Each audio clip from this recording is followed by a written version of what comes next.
Welcome to the 2020 Brewtubers Online Brewers Club Yeast Experiment. Brought to you by our proud sponsors.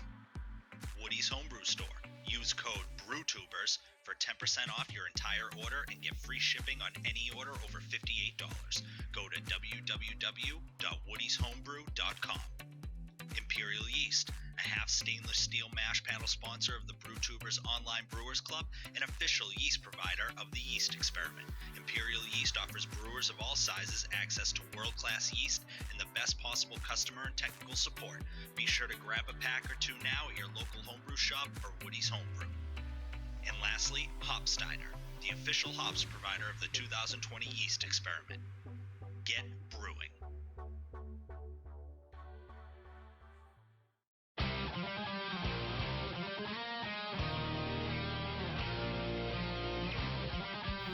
Hey guys, Matt here, Wreck Brewery. We're going to do another 2020 Brewtubers Yeast Experiment review. This one is from Hokie Homebrew. He did the Wyeast 1450, which is the Denny's favorite 50. I've actually used this yeast before. It's been a while, but the last one that I remember doing this with was a beer I called Seduction. It was a double chocolate strawberry cream stout, and it was a really nice yeast to use on that. Made it really made it a real rich, smooth beer, so it turned out really nice. So here, he didn't put any additional information on this, so I don't know about times or temperatures and whatnot, but it was brewed of the same batch of main brew guy, Gary. So if you are interested in any of those numbers, it should be on that review. I believe his was a 1066 batch of beer, but with this yeast, I don't know what it got down to. So what they're saying on the Wyeast website for the 1450, Denny's favorite 50 ale, it's terrific all-around yeast, can be used for almost any beer style. It's a mainstay of one of the local homebrewers, Mr. Denny Kahn. It's unique in that it produces a big mouthfeel and accentuates the malt, caramel, or fruit character of a beer without being sweet or under-attenuated. Low flocculation attenuation is 74 to 76. The temperature range is 60 to 70 degrees, and the alcohol tolerance on this is 10, with a lot. So let's go ahead and crack into this. And he's got an interesting cap as well on his, and so you guys, I'm going to save this one. I'll try to save these caps. Eventually I'm going to either put them around the border of that there, or I'm going to make like a coffee table or some kind of table with the caps on it. So got a nice hiss on it. That is filled right to the top. I have not seen a bottle filled that far. There's literally no headspace. It's maybe a quarter of an inch, maybe. That is right to the top.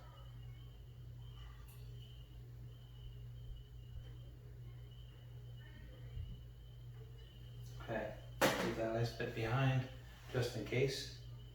Yeah, very well carbonated. Lots of bubbles streaming up alongside of the glass, and on the inside as well.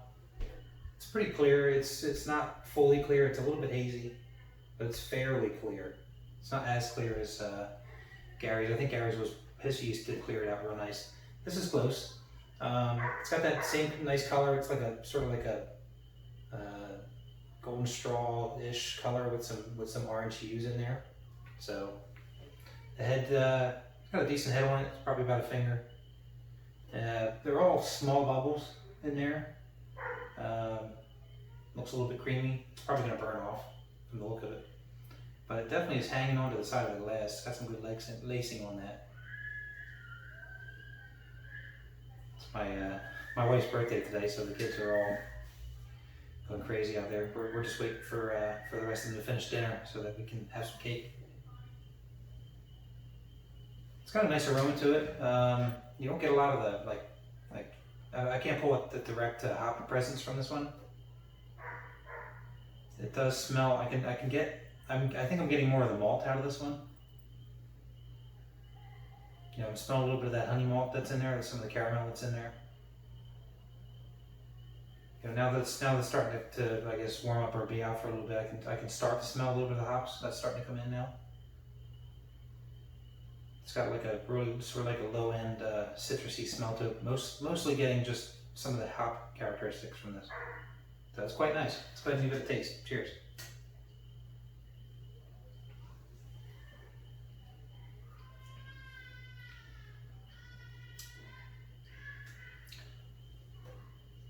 Yeah, that's pretty good.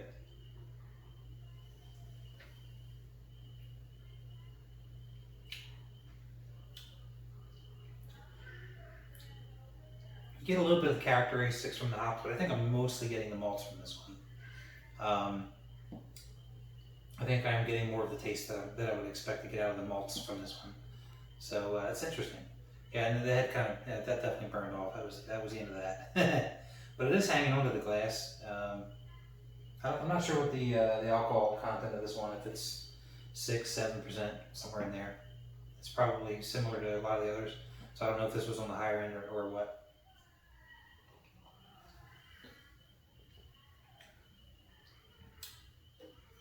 Yeah, it's got a little bit. It's not very bitter. I think this yeast is helping round it out, smooth it out nicely. From what I remember of this yeast, that's what it does. It's a good one. It's a hard one to find sometimes, though. I think it's seasonal. I think I've had a hard time trying to find it over the summer in the past, but I've had no issues trying to find it like over the fall and winter months. So Denny must love his yeast for brewing season in the winter.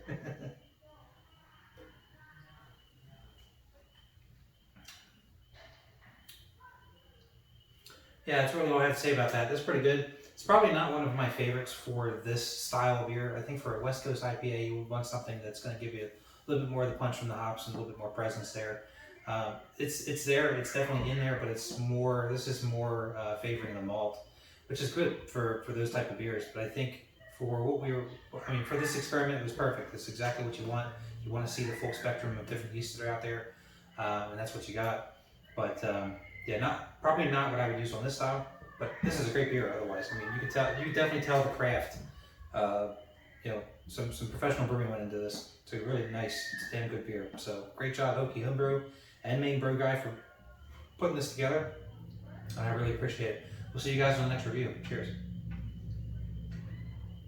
Hey guys, Matt here at Record Brewery. We're going to do another 2020 Brewtubers Yeast Experiment review. This one is, let's see here, this one is the Maniacal Yeast Berserker. I believe this one is from Jerry, if I'm not mistaken. Let's see here, so the OG 1066, final gravity of 1012, ABV fermented at 90 degrees, got to a 7.09% beer. It was brewed on the 8th of February, kegged on the 13th, and bottled on the 26th. I couldn't find any information on this yeast at all. I had a hard time finding one of the other Maniacal yeast as well. They're probably just out of production. I was looking on their website, they don't even sell it. So I couldn't really get a whole lot of characteristics out of this. So we're going in on this one blind. Got a small hiss on it. Let's see if we can figure out what this is. This will be a good test, I guess, for my abilities, because I'm not real good with reviewing and coming up with the right descriptors all the time. But we'll see. And I've never used this yeast, so I know nothing about it. Let's see here. So this one is pretty hazy. I can see a little bit through it, but it's more hazy than the last one I reviewed. It's got the same color. They all look roughly about the same. There's only been a couple that have been different enough to make note of it. This one really looks about the same as the rest. It's got about a finger head on it.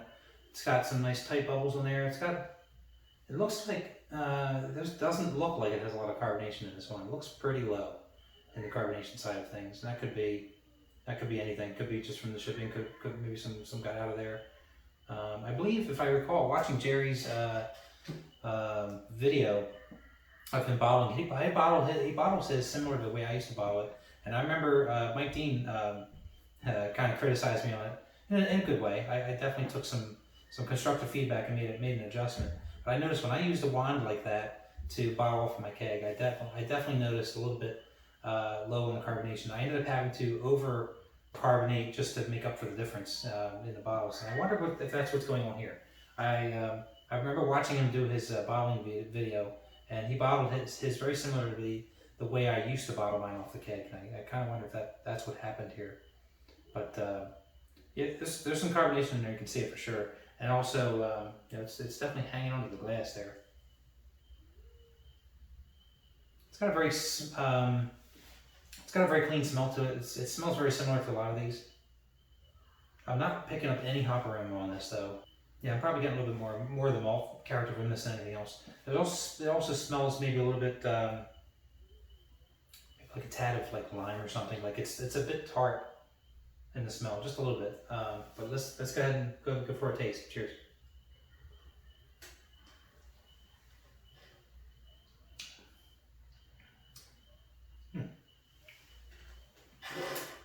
Yeah, this one definitely does not taste like an IPA. This one, it's too smooth to be an IPA.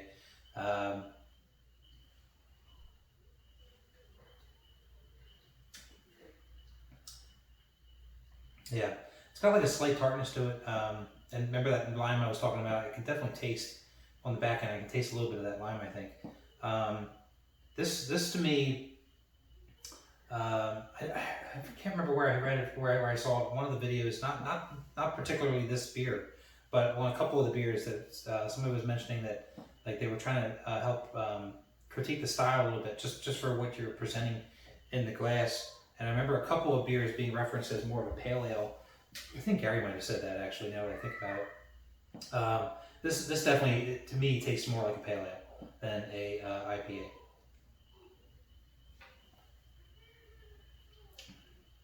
It's a nice crushable beer though. It's very clean.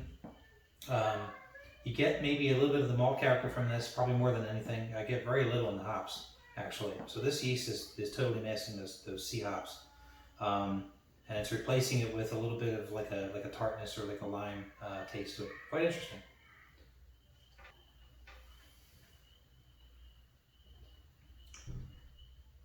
Yeah. Yeah, this is something. This is good. This is nice and good for crushing on a nice hot summer day. Nothing. There's just nothing really pronounced about it.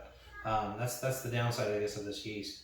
But did a great job. It's a nice clean, refreshing beer in the end. But I wouldn't call this a West Coast IPA. I would probably classify this more of a pale ale. And I might now, going back thinking of some of the ones I reviewed, there might have been one or two others that I might have thought the same of, calling them a pale ale with this yeast versus an IPA, because the hops just aren't, they're not as pronounced as I would expect them to be in this beer. So that's okay. This is what this experiment was supposed to do. It was supposed to showcase all the yeast and see what they all do. And well, now I know what this particular yeast does, and it's pretty good. It's pretty good. Just probably not what I would use in this recipe. So anyway, we'll see you guys on the next review. Cheers. Hey guys, Matt here at the Brewery. We're going to do another 2020 Brewtubers Yeast Experiment review. This one comes in from the Portly Gentleman. This is the Imperial A15 Independence. I've been looking forward to this one. I've seen a couple of reviews already of this one. OG 1064, Final Gravity 1013, ABV 6.69. It says it was brewed on the 8th of February, dry hopped on the 20th, kegged on the 21st, and canned on the 27th. Fermented at 68 degrees for 7 days, 70 degrees for 2 days, and then the cold crash was 39 for 4 days. With, of course, that last day being the dry hop. But let's show you guys the canning work on this.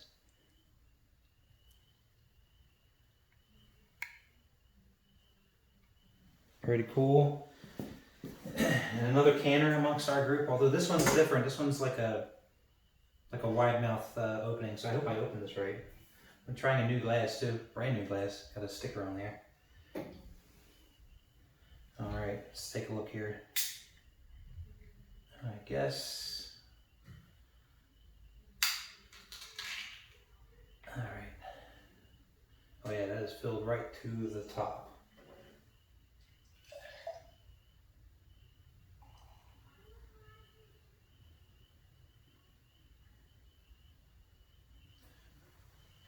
pour it a little bit aggressively at first, just to make sure I didn't have any spillage. All right, well that's a nice, nice clear beer. It's pretty clear. Got a nice stream of bubbles going on in there, and it's all over the side of the glass. 2 finger head probably, 2.5. That's just from my idiotic pour. All right. So before we get into this, I need to let the head die down just a tad anyway. I'm gonna go ahead and let's get some notes here on this this yeast. This is from Imperial. So the A15 Independence is an American ale yeast strain, slightly ester forward and loves to play with hops. It's a strain for bringing some new character into a hop-driven beer. Higher esters than Flagship, this yeast will give some fruit character that will take your hoppy beers to a whole new level. While it shines in pale ales and IPAs, Independence is a great all-around strain and will work well in stouts and English ales. That's all the information I see on here. I don't see... Oh, here we go. Temperature is 60 to 72. Flocculation medium. Attenuation 72 to 76%. Alcohol tolerance is 12%. Alright. Some of that head already burned off. Look at that lacing though. It's just all over the side of the glass. Oh yeah. Definitely smell all those hops in there. Very nice citrus note to it. I can smell the Centennial. I can smell the Citra as well. Yeah, very, very nice. That's got a great aroma to it. That is just awesome. It's just, I mean, it's just hitting you right up front with all those hops, which is what you want to have in an IPA. It's already starting to seem like this is a perfect yeast for this style. So very nice. Yeah, that's just, it smells lovely, man. Well, Mike Dean has already gushed enough off this beer. I don't need the gush anymore, but it is great. It's really nice. Now let's go ahead and get a taste. Cheers.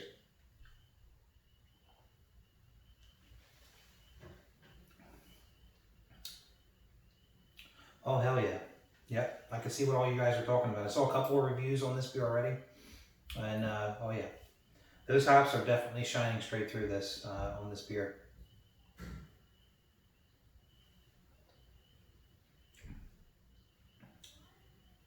Yeah. Yep. This is probably one of my favorite yeasts for this style. There's a couple that I really like. This is definitely one of them. For the style, this is really helping it out. Not only that, but it's also a really clean looking beer. I mean, it did a great job clearing this beer out. It's really gorgeous looking in the glass. I mean, it's got a great color. It's very inviting looking. It's got a wonderful aroma to it from all those hops. And the taste definitely follows you. You're not let down at all from that. You get all that in the aroma, and it all comes straight through in the taste. It hasn't. You figure too. This was what canned on the 27th. So it's almost been a month. Well, tomorrow it will be a month. So you're figuring a month later, this thing is still fresh as hell, and it tastes great.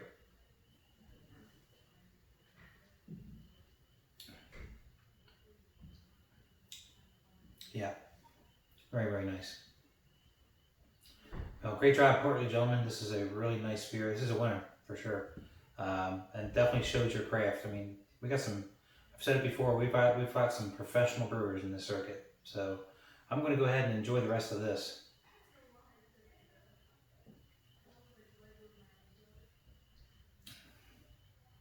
I just had dinner, and this is not. I probably should have had this with dinner, but then I wouldn't have been able to review it. This is a great beer that I could have had tonight with my dinner. I had salmon, potatoes, had some squash. We had some, the kids don't like the salmon. Wife, she likes her steak, so I made her a nice ribeye steak. Of course, I sampled some. I made some pork. So, we had a bunch of different things, and this would have gone great with that.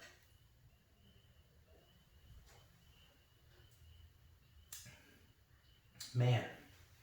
Great beer, great beer.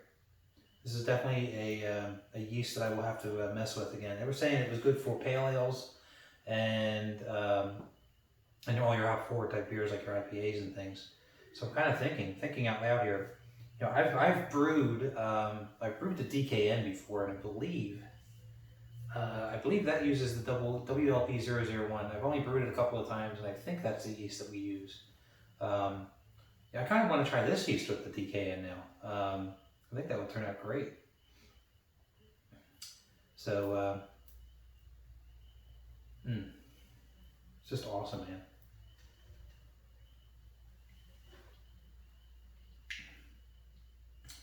And like a couple of you have noticed, I'm not a huge IPA fan, and man, I mean, between all the stuff that you guys have sent me before this, and also with all the yeast experiment beers, all trying to be an IPA, some probably more closer to a pale ale style, but a good number of them that are still, I would call an IPA. You guys have turned me around. This is a damn good beer. All right, well, we'll see you guys in the next review. So I've said enough about this. It is. I'd probably put this up there with you know, as a world class beer. It's great. So, cheers, everybody. See you on the next one. Take care. Hey guys, Matt here at Rec Brewery. We're going to do another 2020 Brewtubers Yeast Experiment review. This is the last and final one for me. So, we'll see what we have here. This is from Exit 12. I don't think I've ever had a beer from them. I may have in a past, like SJ Pour Challenge or something, and not realized it. But I don't think I've had anything specifically known from them, so this will be really cool. I'm looking forward to it.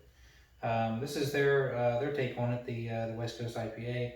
They use the Imperial Joystick A18. Let's see here. They got a lot of information on their label. So OG is 1065, final gravity at 1016. They pitched it at 61 degrees.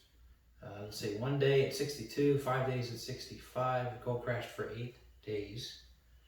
And then they have their government warning on the side there. And they did some nice tribute to our sponsors for this. So a big thank you to them. Here's their label work.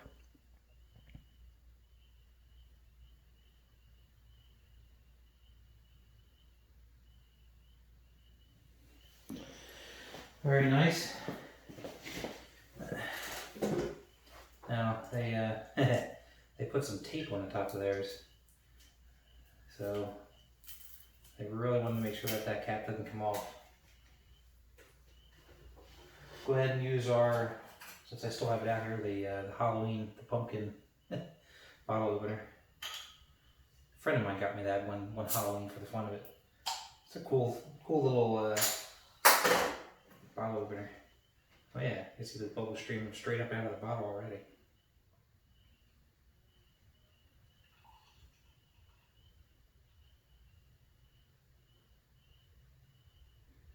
Leave the last little bit of that behind. Wow, I think that's one of the clearest I've seen. There's been a couple that have been really super clear. This one's very clear. So, and the same coloring. It's got like a little bit of an orangey hue to it. The light in here isn't helping any. I know. I need to replace these fluorescent lights, these old school fluorescent lights that are in here, and just put in like some LEDs or something. I'm just not quite sure how to do that. I kind of want to use the same space up there, but we'll, for that unit, but we'll figure that out. But anyway, it's a gorgeous looking beer. Let's go ahead and get some information here before we dive into this. So I pulled it up already on my tablet here. This is the Joystick A18, clean American brewing yeast strain, excellent choice for big alcohol, high alcohol hoppy beers. This strain is a fast mover and can be used at the low end of an ale fermentation spectrum to keep it clean. Joystick is a great choice for big, high alcohol, malt forward beers, but will shine just as well in a hoppy double IPA. The temperature is 60 to 70 degrees fermentation range, so definitely on the lower side of things. Flocculation is medium to high.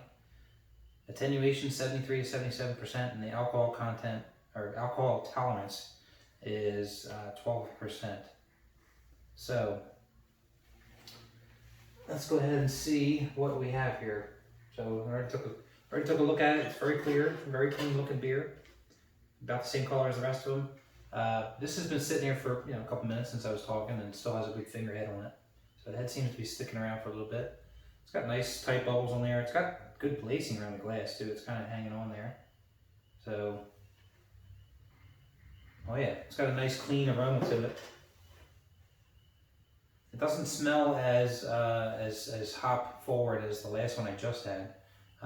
Just had the Independence before this one, and you can definitely smell all those hops in there. This one, it's more subdued. This one just has more of a cleaner smell to it. You just probably smell a little bit of the malts too, actually. Yeah, there's not really a whole lot going on there in the aroma. It's just a nice, clean smelling beer. I mean, that's really all I can say about that, and that's great. So let's go ahead and give it a taste. Cheers.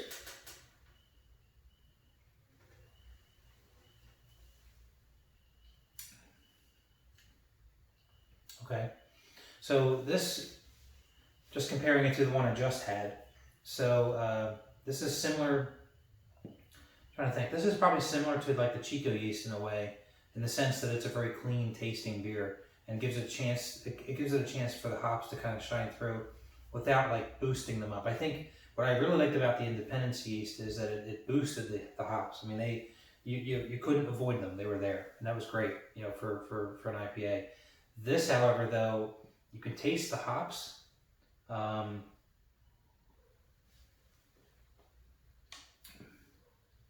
it's more of a clean finish on it. It's not bitter, and it's just you can taste the flavor of those hops there without it being like bitter or being like you know, really hop forward. So that's cool. I think this yeast is probably another one I would probably categorize under the pale ale side of things. It's not bitter enough to me for it to be and not hop forward enough of a punch for it to be considered an IPA. I feel like this is more leaning towards the pale ale side of things. And there's nothing wrong with that. That's a delicious beer. Another great example of our professional brewers in this circuit. Exit 12 Brewing has really outdone themselves. This is another delicious beer. It's a well-crafted beer, commercial quality. It's delicious. It looks very, very inviting. It looks super clean. I mean, there's just not a flaw at all in this beer. But again, another yeast that I've never tried before, and one that I'm now interested in. Probably another one I would consider to put in like a pale ale. I don't know that I would put it in an IPA. If I did put it in an IPA, I would probably try to counter that with some additional hops to bring it back up into that style, to bring those IBUs up for you to actually notice them more so than what this is giving. You know, but this is put together a really nice pale ale. I can't complain about this beer at all. But if we're to rate these beers, I mean, I'm trying to think. If we're to rate these yeasts, and maybe I'll use this as an opportunity to sort of close the yeast experiment. If we were to rank these 1 through 13 by our favorite based on the style, which is probably how I'm going to do it, then I would have to dock points for anything that doesn't fall into the IPA style. But honestly, there has not been a bad beer. All 13 of these beers are great. I mean, all of them are very well done. We got some real talent in this community, and it shows in every single one of these. So I can't dock any of the brewers for the quality of any of these beers. The quality is great in every one of them. But I will say that each yeast has done its part to this recipe. Some have made it more of what you would expect out of a West Coast IPA, and others have given you to believe it's more pale ale. It's more subdued, and there's nothing wrong with that. That's a great, I guess, sort of ranking on all the yeast. You can tell where they all fall on the spectrum, and it'll help you decide on where to use that yeast. This yeast, I'm definitely going to consider it now to use it in something that I have.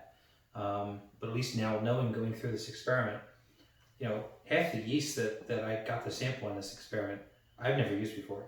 I mean, there's been a couple I haven't even heard of, but there's been plenty that I haven't tried. And this experiment has been very, very helpful. Thank you, Gary, for putting this together. For me personally, to understand these yeasts a little better. I hope everybody has equally enjoyed this experiment. We've had a lot of chatter going on in our little Facebook chat. A lot of energy there, and everyone seems to be having a blast with this. And I guess we'll see you guys on my next video, whenever that is. So, cheers, everybody. Thanks to our sponsors for helping fund this and help put this together. And also a big thank you to Gary again for emceeing it and rallying the troops and making this thing happen. And thank you again as well to all the Brewtubers out there that participated. Love seeing your reviews. Keep them coming. We'll see you guys later. Take care.